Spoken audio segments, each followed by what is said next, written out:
सरकारी नौकरी हाथ में आने से पहले एक महत्वपूर्ण पड़ाव सभी अभ्यर्थियों को पार करना होता है, जिसे डीवी यानी कि डॉक्यूमेंट वेरिफिकेशन के नाम से जानते हैं।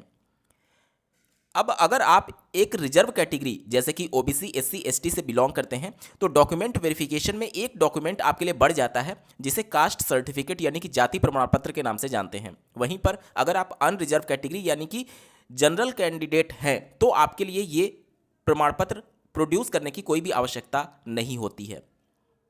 अब एज ए कैंडिडेट हमारे मन में बहुत ज़्यादा कन्फ्यूजन होती है OBC, SC, ST caste certificate को लेकर के कि हमारा कास्ट सर्टिफिकेट इतने साल पुराना है, क्या डॉक्यूमेंट वेरिफिकेशन में कोई प्रॉब्लम होगी। एक बहुत ही महत्वपूर्ण और बहुत ही आम बोलचाल की भाषा में ये बोला जाता है कि जो एससी एसटी कैटेगरी से बिलोंग करने वाले अभ्यर्थी हैं उनका एक बार जाति प्रमाण पत्र बन गया तो फिर भविष्य में कभी भी रिन्यू कराने की आवश्यकता नहीं पड़ती है। क्या इसमें सच्चाई है? क्या एक बार अगर आज से 10 साल पहले अगर आपका जाति प्रमाण पत्र बना है तो वो चल जाएगा अगर आप एससी एसटी कैटेगरी से बिलोंग करते हैं तो? दूसरा, ओबीसी के लिए कास्ट सर्टिफिकेट कितना पुराना होना चाहिए। इसके अलावा कास्ट सर्टिफिकेट से रिलेटेड जो भी मन में आपके शंका उत्पन्न हो रही होगी वो इस वीडियो से दूर हो जाएगी, और मैं दावे से कहता हूं कि इस वीडियो को कंप्लीट देखने के बाद से आपको दूसरे वीडियो को ओपन करने की आवश्यकता नहीं पड़ेगी। बहुत इंपॉर्टेंट इन्फॉर्मेशन है, अंत तक जरूर जुड़े रहिएगा। नमस्कार दोस्तों, मेरा नाम है नीरज, आप देख रहे हैं कैरियर बिट यूट्यूब चैनल। अगर आप इस चैनल पर पहली बार विजिट कर रहे हैं तो इसको सब्सक्राइब करते हुए बेल आइकन को प्रेस करना ना भूलें। अगर नोटिफिकेशन में इस प्रकार की कोई शर्त ऑलरेडी मेंशन की गई है कि आपका जो जाति प्रमाण पत्र है वो पर्टिकुलर इस डेट से इस डेट के बीच का होना चाहिए, तब तो आप पूरी तरीके से बाउंड है, आपको उसी डेट का कास्ट सर्टिफिकेट प्रोड्यूस करना होगा। जैसे कि अगर आपसे बोल दिया गया, मान लीजिए कि मैं ये मान लेता हूं कि ये वर्ष 2025 चल रहा है और आपसे बोला गया कि आपका जाति प्रमाण पत्र 1 अप्रैल 2025 के बाद का इशू हुआ होना चाहिए, और आवेदन की अंतिम तिथि मान लेते हैं कि दिसंबर 2025 के 5 तारीख को रखी गई है। यानी कि अब ये कंफर्म हो गया कि आपका जो जाति प्रमाण पत्र होगा वो आवेदन की अंतिम तिथि जो कि 5 दिसंबर 2025 है, और जो थ्रेशोल्ड डेट बताया गया है यानी 1 अप्रैल 2025 उसके बाद और 5 दिसंबर 2025 के पहले, यानी इसी डेट के बीच का जाति प्रमाण पत्र अगर आपका इश्यू हुआ होगा तब वो मान्य होगा, अन्यथा के कंडीशन में आपका मान्य नहीं होगा। इसके बाद से आते हैं कि अगर मान लीजिए इस प्रकार की कोई भी शर्त मेंशन नहीं किया गया है नोटिफिकेशन में, केवल ये मेंशन किया गया है कि आपका जाति प्रमाण पत्र आवेदन की अंतिम तिथि जो कि मान लेते हैं 5 दिसंबर 2025 है उसके पहले का होना चाहिए। तो यहां पर अंतिम तिथि तो बताई गई है कि इससे पहले होना चाहिए, लेकिन किस तिथि के बाद का होना चाहिए ये मेंशन नहीं किया गया है। तो वहां पर डाउटफुल कंडीशन में आपका जितना पुराना है उससे कोई प्रॉब्लम नहीं है। क्यों? क्योंकि वहां पर एग्जैक्ट डेट नहीं बताया गया कि किस डेट के बाद का आपका होना चाहिए। लेकिन बावजूद इसके कई बार डॉक्यूमेंट वेरिफिकेशन में अभ्यर्थियों को परेशानियों का सामना करना पड़ता है। तो जहां पर डेट ऑलरेडी मेंशन किया गया है कि इस डेट से इस डेट के बीच का होना चाहिए वहां तो कोई प्रॉब्लम ही नहीं है, लेकिन अगर जहां पर मेंशन नहीं किया गया है कि इस डेट के बाद का होना चाहिए तो वहां पर जनरल आइडिया ये लगाया जाता है कि अगर आप एससी एसटी से बिलोंग करते हैं तो आपका अगर पहले का बना हुआ है कितना भी पुराना है तो वो चल जाएगा, और ओबीसी के लिए 3 साल समय सीमा निर्धारित की जाती है।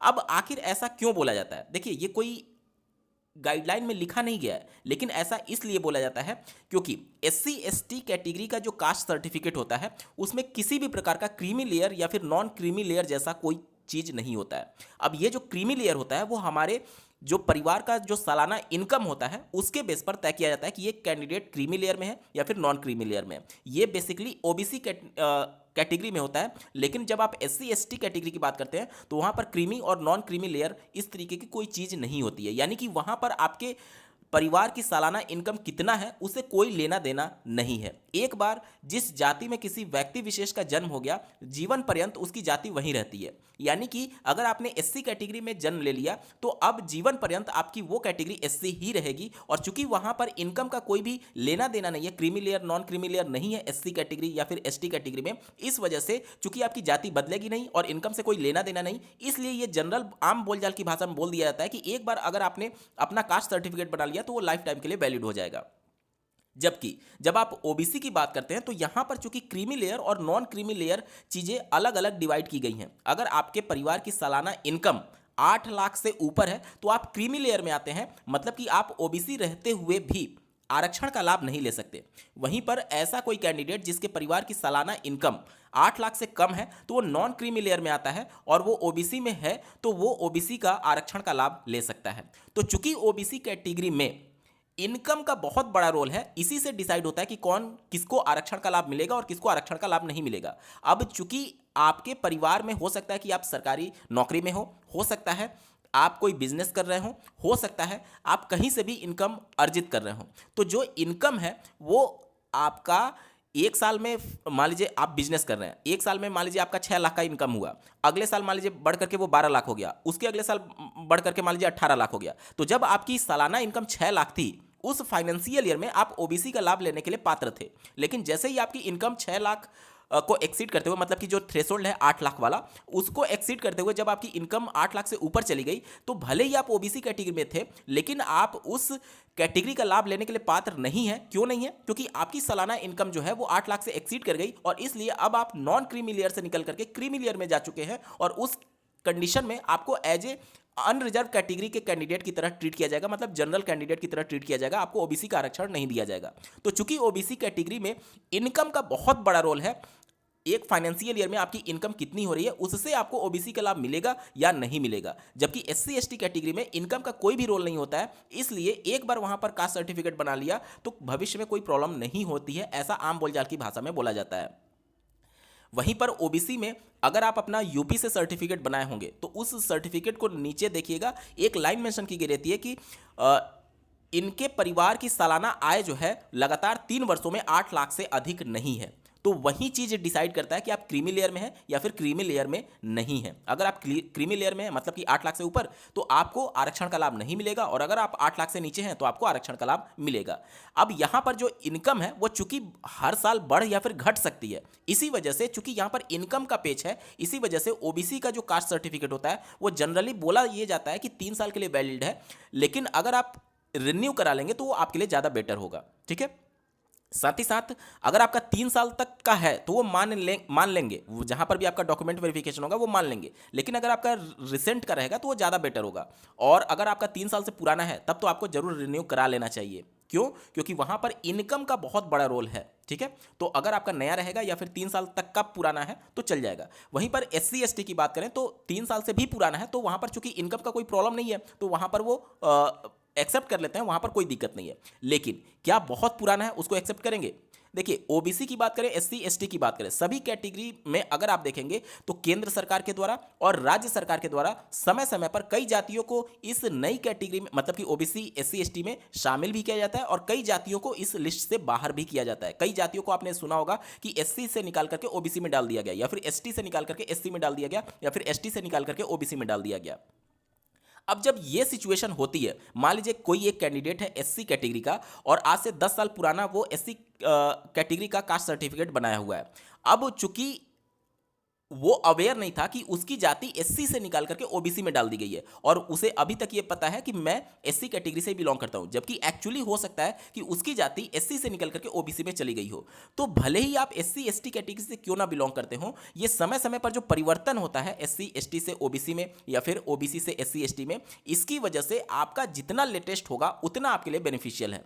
और अगर आपका 10 साल पुराना है तो आपसे हो सकता है कि एक शपथ पत्र लिखवा लिया जाए डॉक्यूमेंट वेरिफिकेशन के तौर पर कि आप लेटेस्ट अपना सबमिट करेंगे। तो इससे बेटर यह है कि डॉक्यूमेंट वेरिफिकेशन में जाने से पहले आप अपना रिन्यू करा लें तो बेटर होगा, चाहे आप ओबीसी से बिलोंग करते हो, एससी से बिलोंग करते हो या फिर एसटी कैटेगरी से बिलोंग करते हो। क्योंकि यहां पर देखिए, एससी एसटी कैटेगरी के लिए इनकम वाला तो कोई प्रॉब्लम नहीं है, लेकिन चूंकि कास्ट का अलग अलग कैटेगरी में हमेशा शिफ्टिंग होता रहता है, इसी वजह से अगर आप देखेंगे तो यहां पर रिसेंट आपसे मांगा जाता है, भले ही आप एससी एसटी कैटेगरी से क्यों ना बिलोंग करते हो। ठीक है, तो ऐसा जो आम अवधारणा बन गई है कि एससी एसटी कैटेगरी का जो एक बार कास्ट सर्टिफिकेट इशू हुआ तो वो लाइफ टाइम चलता रहेगा, ऐसा नहीं है, वो लाइफ टाइम वैलिड नहीं माना जाएगा।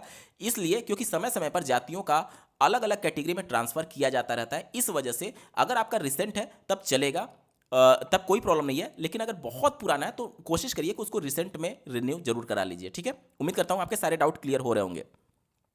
इसके साथ ही साथ आपको यह भी ध्यान देना है कि आप डॉक्यूमेंट वेरिफिकेशन के जिस पोस्ट के लिए जा रहे हैं वो पोस्ट केंद्र सरकार के द्वारा विज्ञापित की गई है या फिर राज्य सरकार के द्वारा विज्ञापित की गई है। इससे भी आपका डॉक्यूमेंट वेरिफिकेशन में जाति प्रमाण पत्र कितना पुराना चलेगा वो चीज़ें डिसाइड होती हैं। जैसे कि मान लीजिए कि कोई एक अभ्यर्थी जो यूपी से बिलोंग करता है और वो जाट जो जाति है उससे बिलोंग करता है।